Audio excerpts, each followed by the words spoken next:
This is the Enragé, a show where we take a deeper dive into written works published at the Center for a Stateless Society.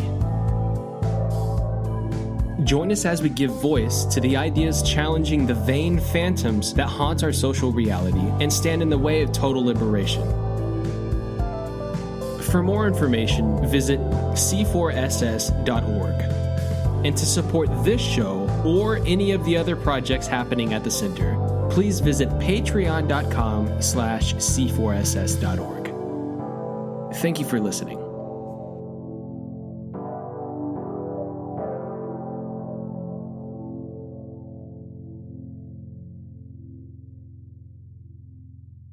Hello, and thank you for tuning in to the very delayed 19th episode of the Enragé.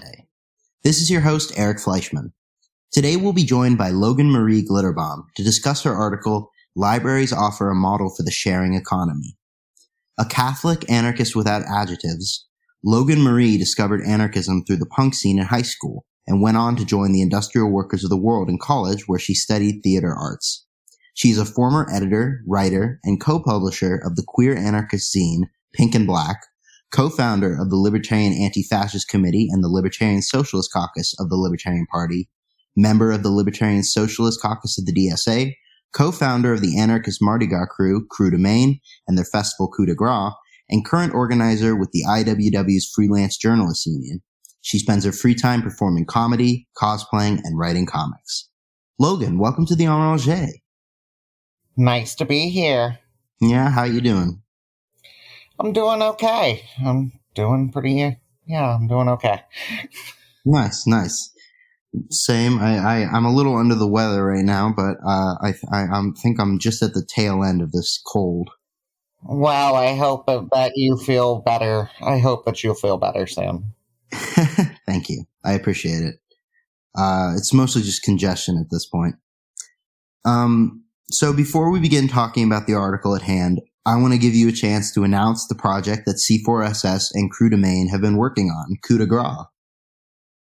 Yeah, we are going in our second year that C4SS has been directly involved as a co-organizer. But this will be Coup de Gras 4, A New Hope, which will be I think the February 17th through the 22nd of next year. And it's always the Friday before Mardi Gras until the Wednesday after Mardi Gras. And it is a mix of C4SS holds their unconference, which is their book fair and unconference, which is held at Fontainebleau State Park in Mandeville, Louisiana. And then we also go to the parades and enjoy ourselves. And we have the Krewe de Main Mardi Gras Day Ball at Pelican Pub in Slidell, Louisiana. And we're going to have comedy, music, drag, all kinds of stuff. And we also this year or next year plan to do a pre-fest. We already have venues booked for 2 out of 3 of our stops. And it will be a traveling pre-fest that will be through Baton Rouge, Lafayette, and New Orleans. And it'll be a mix of comedy and punk. So definitely go check out coupdegras.wtf. That's COUPDEGRAS.WTF for all that info, and you can get tickets there. And tickets are just for camping. The conference is free, so if you come hang out with us. Well, you heard it here. If you're near Louisiana, or you can make the trip to Louisiana, this is the place to be. This is the true anarchist carnival happening right now. It's the greatest free party in the U.S., as a lot of people recognize it. I mean, Mardi Gras is wild in certain places, especially if you try and go in the heart of New Orleans too. Around that time, it's just one huge street party, and that's what I grew up with, and I love it. Oh, yeah. Well, now to jump into the article, libraries offer a model for the sharing economy. Can you give our audience a brief summary of your piece and some of the influences and reasons behind it? Yeah, I think it really boils down to creating a true sharing economy. And that means collecting our resources when and where that's more appropriate. Things like tool libraries. I mean, we don't all use our tools every day. In fact, some of us barely touch our tools, but they come in handy when we need them. Same thing with a lot of the things we own. And there's no reason, just like we have libraries for books, that we couldn't have libraries for tools. I mean, hacker spaces are a form of libraries. Gyms could arguably be seen as a form of library. Any of these kind of collective spaces with shared resources that we can all utilize and or check out, that is a kind of a library model. And I think a lot of that was influenced just by conversations with, I know I had a great interview on the Green Market Agorist podcast where we were talking, we were talking about social ecology and how that can really mesh with markets and stuff. And what we kind of settled on was libraries being kind of a model in many ways. And yeah, honestly, the more that I look at it, it's a lot of the collective spaces that I've been involved in have run on the library model or similar models. And that seems like a perfect way to utilize collective resources and collectivize resources within a market economy still. Mm-hmm. Absolutely. And for our audience, can you give a definition of the sharing economy? And why do things, like you say in your article, like Uber, Lyft, and Airbnb not qualify as part of that definition? Well, I'll answer the second part first, and it's that they have never been part of the sharing economy. They're part of the platform economy. Mm-hmm. The sharing economy is peer-to-peer. Everybody's on equal grounds in that sense, and trading and sharing as equals, whereas the platform economy, it's not peer-to-peer. There's a third party in between y'all siphoning off some of that. Mm-hmm. Some of that profit and making some of the rules, and they're interfering. It's not peer-to-peer. It's the difference between something like Uber and Cell 411 ride sharing, or the difference between Airbnb and couch surfing, which I don't even know if that's still active anymore because I haven't couch surfed in forever, but that website was awesome. Yeah. And so would your definition be a sharing economy is simply sharing things peer to peer? Just like, does that scale down and scale up? Is the sharing economy when I give my neighbors some sugar, or is it more broad than that? I think it encompasses that, but yeah, it's more broad than that. It's worker-owned workplaces, co-ops, things like that. Because it's sharing of power just as much of sharing of resources, by some definitions. I mean, people have differing definitions at times, but a lot of people tend to advocate co-ops and things like that as part of it. I mean, everything from file sharing, which we typically associate with like the term peer-to-peer, to sharing food, like food not bomb style. Mm-hmm. And anything in between. Community gardens, sweat equity work parties where you go and help people set up, gardens in their yards. Things like free stores and clothing swaps and all that stuff is part of the sharing economy. And some of those are libraries, and, some of those fit the library model and some of those don't. So, I mean, it's definitely libraries are only one model within the sharing economy, but oftentimes it's a very necessary model, in my opinion, for truly making certain things more peer-to-peer. Mm-hmm. And not everything is necessary to do that way, but yeah, it's an option for a lot of things. And you mentioned it as being an ideal option for doing collectivization within a market context.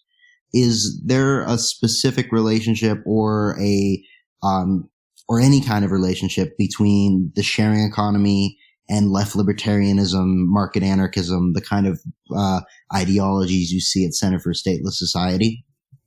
It's interesting because normally when we talk about collective property, you have to define what community that property is collectively owned by, and often, like, that question when it comes to anarcho-communism, like, it seems that a lot of times that's where you end up getting that kind of micro-statism where you're defining communities based on, like, neighborhood levels and things like that, which works to some extent in certain circumstances, sure, I guess, but, like, that's not the only communities we're part of, like our immediate neighborhoods or, cities or towns or whatever. And also, like, that just, it's microstatism. Mm-hmm. With collectivized property in the form of libraries, it's not defined by borders in that way. It's defined by membership. And it's defined by participation. It doesn't necessarily need to have money involved. And in fact, in many ways, I would say that, ideally, we do get to the point where there's not money involved. But as to how that fits with market economics more widely, I think, like I said, it actually bases that collectivized property based on membership. You can still have those libraries respond to market signals and cater to the people involved and the people utilizing that based on those signals. Mm-hmm. And not every library will survive,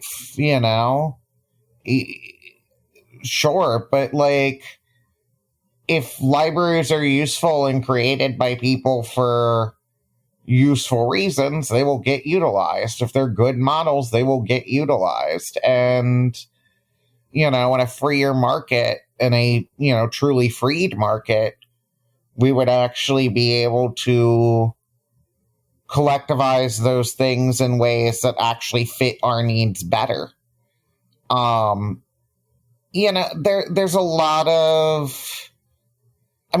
think of how many libraries, just book libraries and stuff in our country are, and specifically the US, but I'm sure, other countries too. It's the same way of just these libraries that are made with grants from and donations from rich people. And that's how a lot of these, that's how my school libraries were, a few of them were made, in many areas that have been, some of the public libraries had gotten, private grants, similarly, and there's just all kinds of stuff like that. And it's okay, when you're relying on the rich, or you're relying on government funding, or you're relying on membership that excludes people on a financial level, all of those are flawed models. But it's still, in a truly freed market, we actually, get the opportunity, like I said, to make those models more fit our needs. Mm. And that's where we have to come up with alternate funding, things like that, or just, alternate ways to allocate resources. And I think both left libertarianism offers a lot of ideas that can help the sharing economy movement get further, especially since we live in a market economy in the US. Utilizing that knowledge of economics is going to be important for spreading a true sharing economy. But on the other hand, I think that the sharing economy and library models really offers a way for people who are looking to collectivize or communize resources to varying degrees, a model to work with that is actually more anarchist and not just microstatist. And I think utilizing market economics and collectivizing property and sharing economy and library models they're essential to go hand in hand, in my opinion. You talk a little bit about how some libraries are, funded by, the rich, or they're funded by, the government funds and stuff. So it kind of complicates the situation in terms of it's how collective it really is. So in your article, you argue that libraries, which include, quote, tool libraries, info shops, community science labs, hacker spaces, maker spaces, gyms, so on and so on, that they provide, quote, a model for creating sharing economy spaces. But that we need to recognize that there are differing approaches among library models in terms of, as you say, funding, access, ownership, and decision making. When we talk about models, libraries are a model for the sharing economy. Are libraries primarily just models for the sharing economy, or are they actively part of the sharing economy? And are some libraries in the real sharing economy while others are not? Because in my mind, a tool library is very clearly in the sharing economy, but I'm not so sure about a library being funded by, the Andrew Carnegie or something. Yeah. And I mean, that's really interesting. It's really complicated because you're right. On one hand, libraries can be seen as part of the sharing economy, but on the other hand, there's many examples in our society which don't fit the sharing economy. And especially when ownership or decision-making is centralized, then you have a lot more censorship, a lot more restrictions of who can access it, things like that. And that's an issue. I mean, we see that with all the book bans and everything like that is going on. It's not a model for the sharing economy in that respect. But the core essence of what a library is and that model that it offers and has potential to be. Like, that, I think, is still at the heart of the sharing economy in many respects. Because, like you said, things like tool libraries and stuff are undeniably part of the sharing economy. And it's really a matter of how a library is organized. Because I think most of us would agree that info shops and, you know, and a lot of more radical hacker spaces and stuff like that, community science labs, like, those are definitely part of the sharing economy in most situations. But yeah, we can't really say most gyms are in this society, you know, even though gyms are, when you think about it, an ideal way to distribute exercise equipment. If that's available for the community to use, and we just all, you know, pulled our resources together to put all the exercise equipment there and split the tasks of taking care of it and whatever, that's a great model. And I mean, we do have anti-fascist gyms and stuff like that have popped up, like Haymaker in Chicago and the like, but that's few and far between. So, yeah, no, not every library is part of the sharing economy, but they do offer a model, and the ideal ones are definitely part of the sharing economy. What I'm hearing is we need an anarchist gym movement. Yes. I mean, I need to hit the gym for sure. I would. And yeah. What do they say? A fascist is training, so should you. Yeah. Well, to kind of go more in depth on the topic of funding, or kind of just on the topic of funding, you tackle in your piece the matter of funding, like some libraries are government owned or they're privately owned by a third party, and those options would not be, ideal in a stateless society. Alternative options you present are Friends of the Library model, membership fees. But you also mentioned that,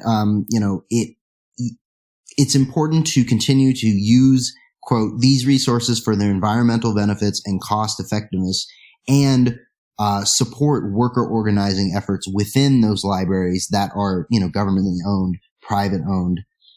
This, in my opinion, it sort of highlights this interesting, there's kind of these two main strategies in anarchism: dual power and class warfare. One advocates building a new separate economy to replace the present one, and the other advocates conflict and seizure within the existing economy. The reason I think that touches upon that is because it's a question of, what should take primacy in library discourse? Should we focus on building new libraries with these Friends of the Library membership fee models? Or should we really double down on unionization and syndicalism within the existing libraries? I mean, are those at odds with each other? Because also, I would say in many respects that, I mean, class warfare is undeniably something that we participate in no matter what strategy we utilize, and dual power is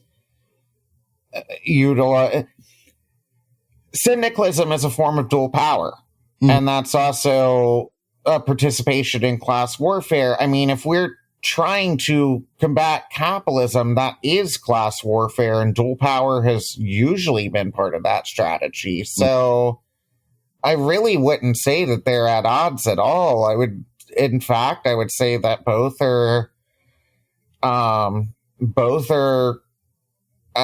same. Both are part of the same thing. I don't think you can really have one without the other. But in terms of whether we should focus on creating new libraries or unionizing old already existing libraries, I mean, both. Why settle for one or the other? I also think we should unionize new libraries we create too, because not every one of those will be, a collective from the get-go, or some worker co-op or something. Like, some of those will have hierarchies too, and even the co-ops, depending on the model, can still have worker abuses that having a union can be useful for. But yeah, no, I mean, unions are a very important part of dual power, and creating our own our own library models and our own businesses and things like that is a very and co-ops and stuff is a very important part of class warfare. That's what I thought you'd say, and that's what I was hoping you'd say, because I definitely agree with you. I definitely agree that and we like talking about how syndicalism and the counter economy can work together, and all these that the class warfare and dual power are integral to each other. I mostly ask because in my experience, particularly in union spaces, a lot of people will talk down on the idea of cooperatives and, built like communes and building separate structures as being like bourgeois, or being not participating in the proper, in quote unquote proper class warfare.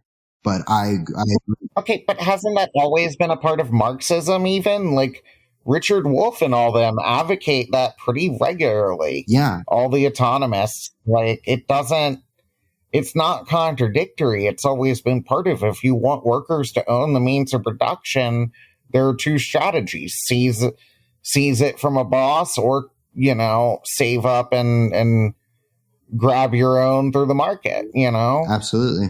And I mean, I would argue that unions are part of the market, but it's I don't know. It doesn't seem contradictory at all. And honestly, not all of us have the resources to start our own shit. A lot of us end up working for bosses in either private or state run like businesses. Like, we end up working for bosses out of necessity, and it ends up being shitty situations that we still have to figure out how to deal with and to make the best of. And sure, like, I don't think an ideal society will have a syndicalized McDonald's. I think it won't have a McDonald's, but I mean, that's also my opinion. But I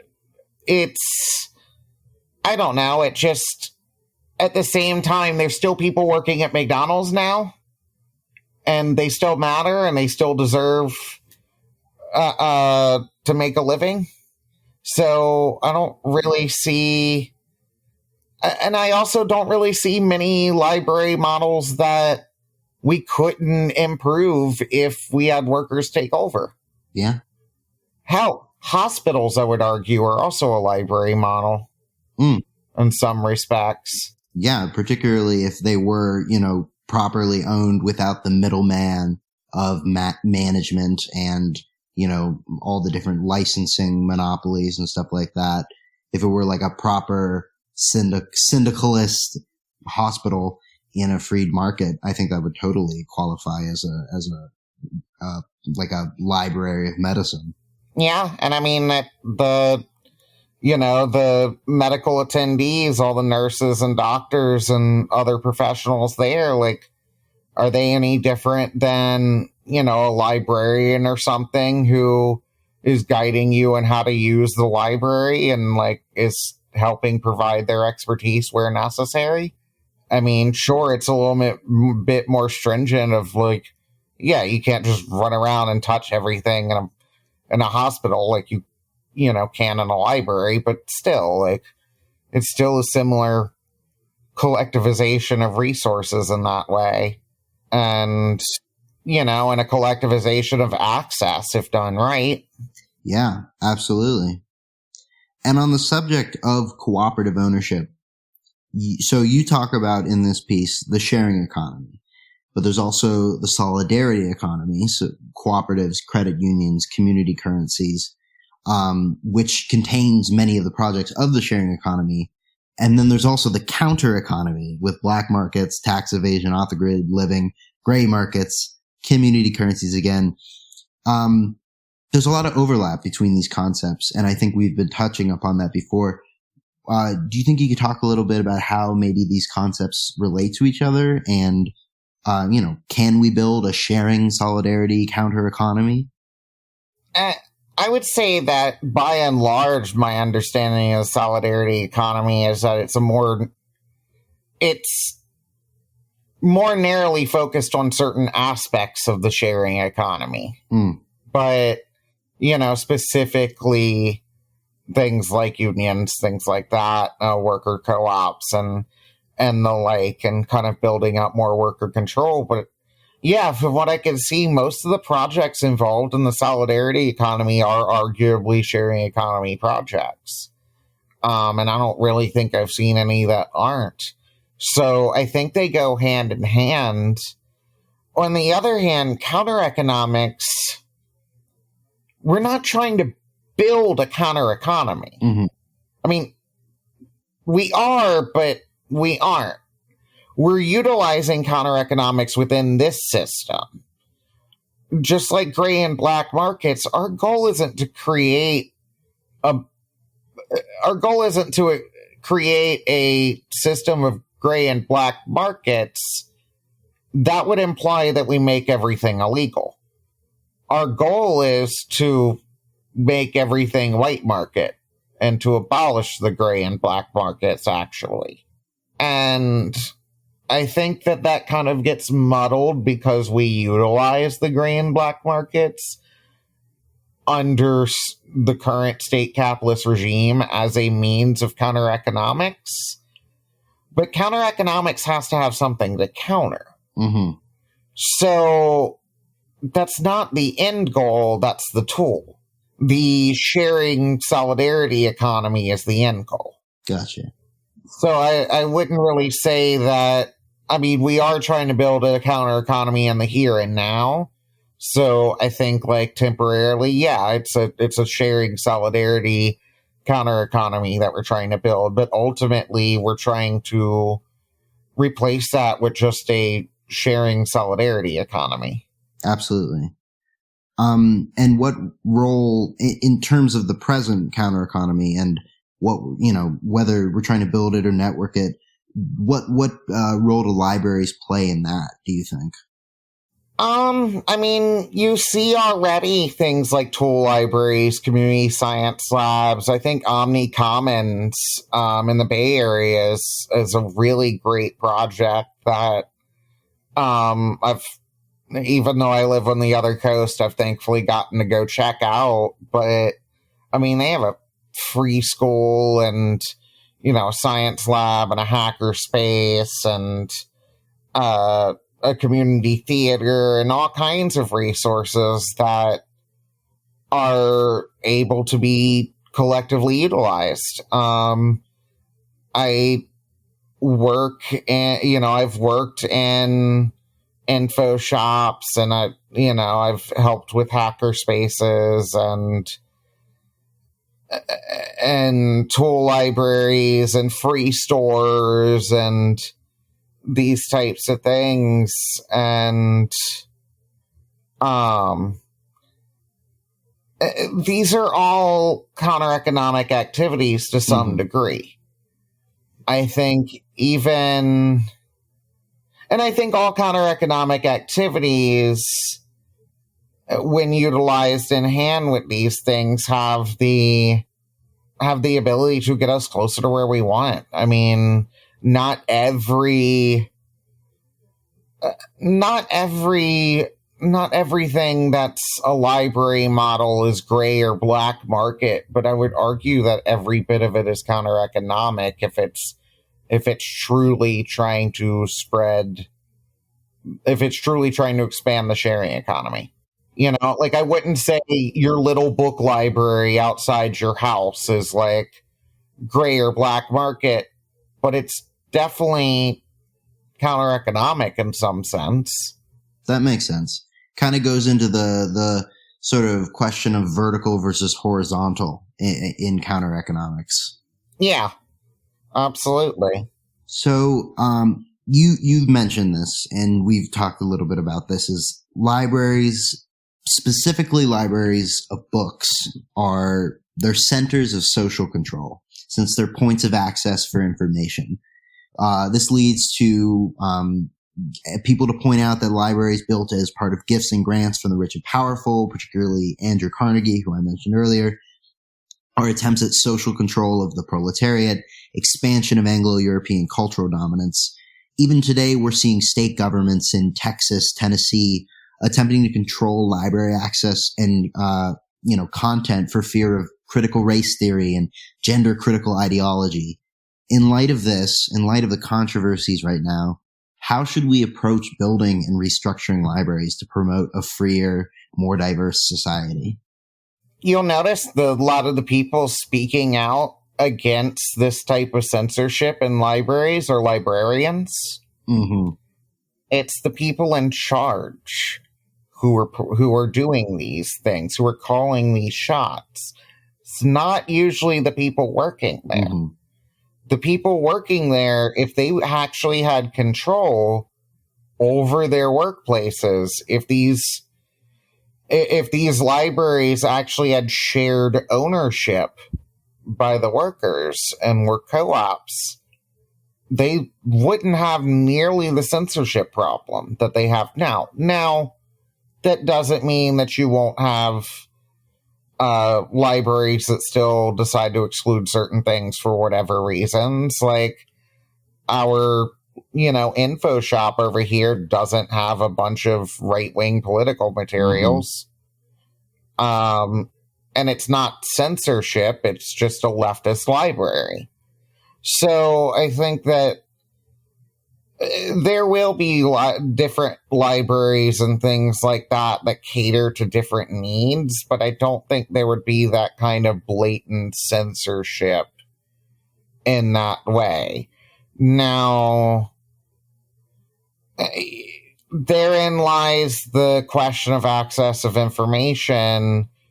If you do have, if your local library is just a leftist info shop, and there's not really many other libraries around, yeah, you could argue that censors, or that restricts access to information. But I think, as long as those places aren't, providing things like internet, and as long as other libraries aren't restricted from being created, I think those are problems that we can get around. And I think those are problems that we can solve on community levels. There will always be these deficiencies in different areas and lacks of, a lack of resources in some areas versus others, but that comes with the communities around them and the communities in those areas pulling together and solving those issues where there are a lack of resources that are needed. And the market really provides us the best opportunity to do that. And libraries offer a chance to pool together our resources in ways that we otherwise, it's harder to start a business on your own. So co-ops and libraries make funding a lot easier when you can pull together that type of shit from people.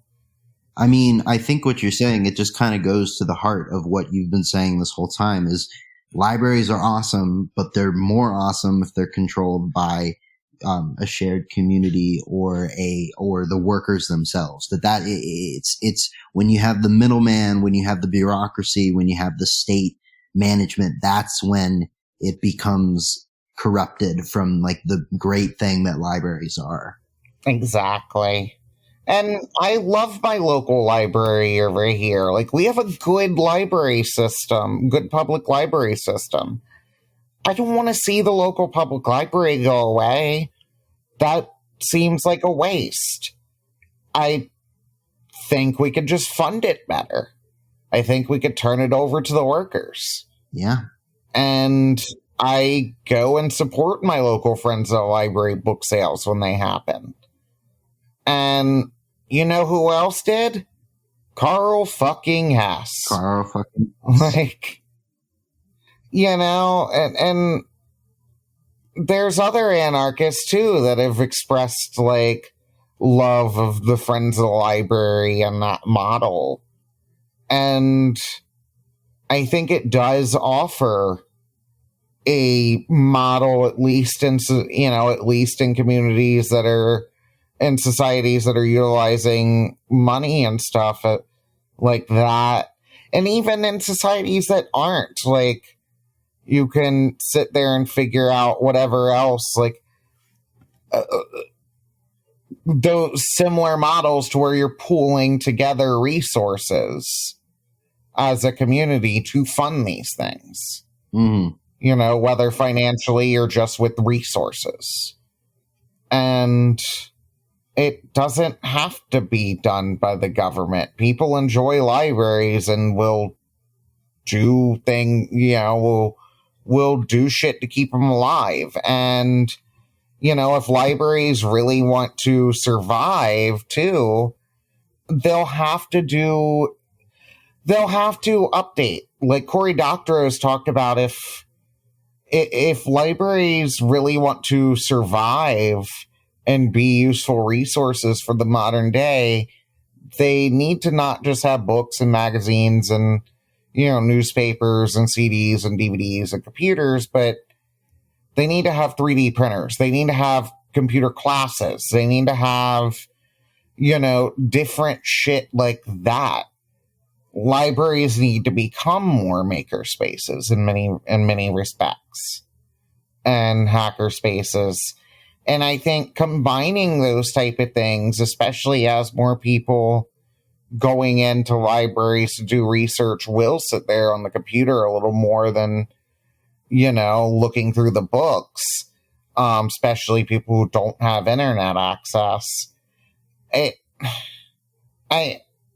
think that there are ways that libraries can offer more resources that will get them even more business to stay afloat with. You know, maybe the traditional book library doesn't survive as well, but a book library with a lot more, you know, electronic resources and, you know, classes and things like that would. Yeah, absolutely. I know the local library around where I am has, in the last few years, put in a makerspace and updated their computers and stuff. So hopefully we'll see a trend towards that. But on the topic of anarchists that like libraries, like Carl Hess, Pyotr Kropotkin writes in The Conquest of Bread that a lot of the infrastructure and the institutions generally maintained by public funds, like, quote, museums, free libraries, free schools, free meals for children, parks and gardens open to all, street paved and lighted, free to all, water supplied to every house without measure or stint, that these things indicate a larger trend leading society toward anarcho-communism. Do you feel that this is a similar point to the one you're attempting to make in your article and in this conversation, or is it a different point? I could see how that could be an argument that society's leaning more and more towards socialism in certain respects, depending on your definition of socialism, but I don't really see how that leads to any sort of anarchism when you're talking about state-run collective resources or community resources that aren't really collective at that point. I mean, collective to a certain degree, sure, but like, I mean, even, I think the differing point in my article is that I make it very clear that in order for libraries to be a model, they need to be workaround. Mm-hmm. And so to a certain degree, I mean, I obviously there's more context to what was being said by Kropotkin and that, yes. But Yeah, I think on its own, no, those things don't show a greater trend towards anarcho-communism. They might show a greater trend in our society towards, like, social democracy or democratic socialism, but I can see how anarchists could take advantage of it to further collectivize them and put them under worker control.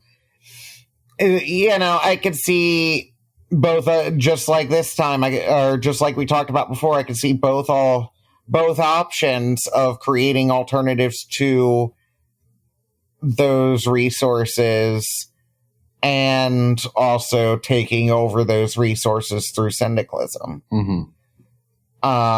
So I mean, like, in terms of energy or water, or, in terms of energy, let's say that, like, we have our state-run and government-run power plants and stuff. Those, yes, we could syndicalize those. We can also focus on other alternatives of decentralized renewable energy, like solar panels and similar means. I think both are useful. Collectivize what exists, of the government model that's still, useful, and even the shit that's, not as far as their power plants, still collectivize that and then get rid of what you don't want, you know? Like, you still need to steal that power from or those resources from them and from the state, from capitalists. So, yeah, I think both, again, are useful. Yeah. But, yeah, I don't know that I necessarily agree with that quote on its face.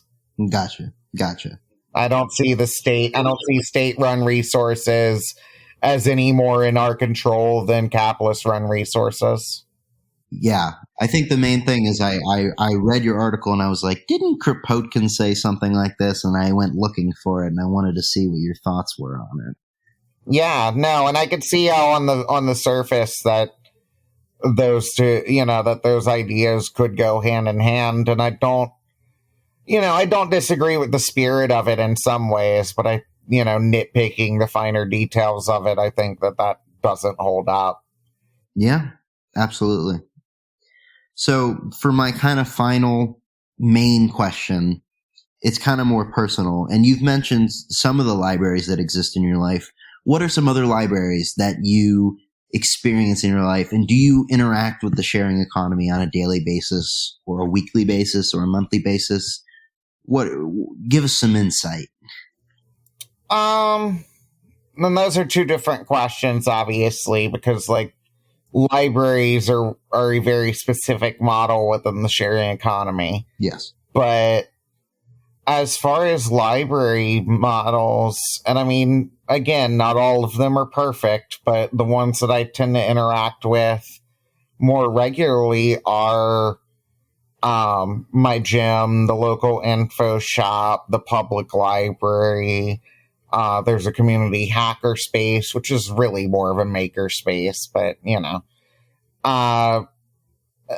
things like that. More broadly, as far as sharing economy, I mean, farmers market. I'm there, I shop at all the local farmers markets every week and get most of my food from there. We've got community gardens, which I guess would be a library model, actually. And we actually have a free grocery store in town that's, they get, food from the community garden plot that they have.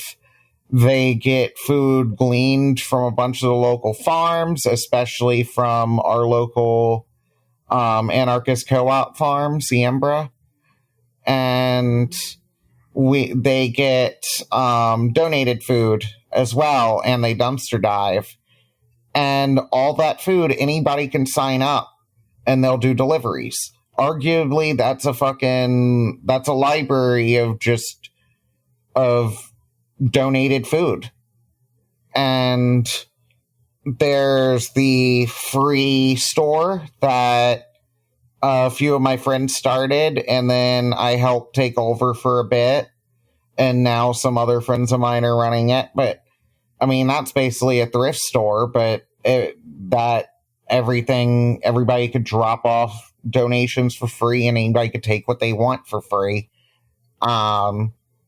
And in many senses, that's kind of a clothing library that, people can donate and pick from. And it's not just clothing, it's just primarily clothing. People donate all kinds of shit to there.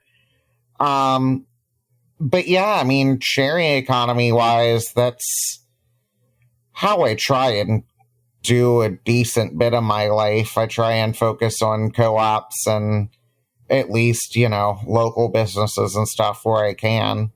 Mm-hmm. And, some of the libraries that I utilize are not part of the sharing economy, and a lot of sharing economy resources that I utilize are not libraries.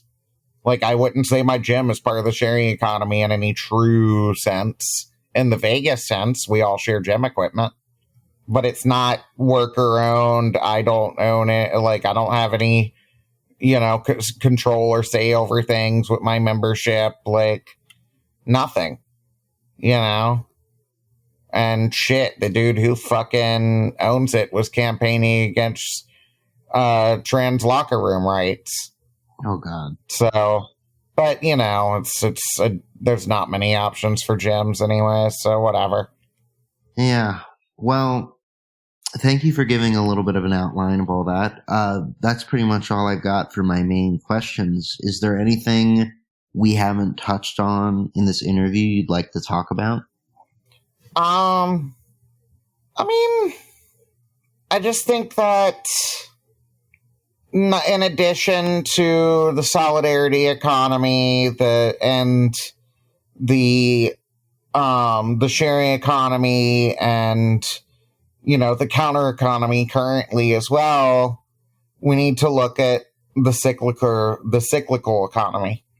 Mm-hmm. And that goes hand in hand with a lot of the environmentalist side of the library model that I talked about. But it's not necessarily the same, I mean, there's overlap, like with the free store that I was talking about and things like that. But a lot of that is repair shops, junk shops, secondhand stores, thrift stores, things like that.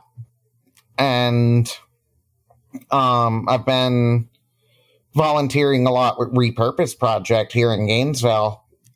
And their whole thing is they're a reuse store. They take all kinds of random shit you would not expect. And, some stuff you would expect, like, old electronics and both in good condition, and they'll take broken electronics that people can scrap for parts. Old sewing supplies, both like loose needles and bits, and also just random scrap cloth of all kinds of odd shapes. They have their candy shop, as they call it, has everything from bottle caps to, can tabs to dead lighters and, old medicine bottles, and it's a junk shop in the most literal sense. Their junkyard outside, like, it's all old wood and metal and windows and toilets and everything else in various conditions. Like, half the time it's just their wood can be anything from rotting scrap wood to like old pieces of broken furniture that people strip wood off of or other parts. I was over there last time stripping broken lamps and light fixtures for any scrap pieces. For the screws that were in it will sell. Mm-hmm. And of course all that's for sale and it's all donated items, but people name their own price for most of those things. And the money goes to paying staff and keeping the doors open. Like, it's a project out of passion. And their whole idea is they want to spread beyond. They just open up their second location, which focuses on furniture. So they're trying to focus on things that thrift stores don't normally carry. So they're focusing on way bigger pieces that a lot of thrift stores don't carry with their second store now. And with their first store, it's things that people would normally consider trash. Somebody was in there buying packing beads the other day to melt down to make vampire fangs. Like, people do all kinds of weird shit. Yeah. No, it's like people reuse shit in wild ways you would not expect. And it's really cool to, like, see what kind of creative uses people come up with shit that is otherwise trash to most people. And their whole thing that they want to do is they want to take this model and spread it. And their idea is to eventually, they want big box reuse stores. Their idea is to basically have Big Lots style, like, reuse stores, and also have, like, smaller, like, basically dollar store versions of reuse stores that just have more common, like, useful items. But yeah, no, I mean, and they will sell everything. I mean, when I'm sorting through there's everything from jewelry to paper clips to the little tabs that hold the melt caps on before you pull that off. Like, just all kinds of weird shit. People use all of it. And I think that that's probably the most interesting model that I've seen for the circular economy. And I think that we need more of that type of shit. Yeah. Yeah, it's the circular sharing solidarity counter economy. Hell yeah. Hell yeah. I love it. On that note, for people who found that compelling and this whole interview compelling and your writing compelling, what are the best ways for listeners to follow you and your work? C4SS.org still has a majority of my work. And go check out coupdegras.wtf to come figure out what the fuck we're doing this next Mardi Gras. Awesome. Super awesome. Join us for our Anti-Nazi Gaming League streams the third Friday of every month, 7 p.m. to 9 p.m. Eastern. Hell yeah. Logan, thank you so much for coming on the Enragé. Thank you for having me.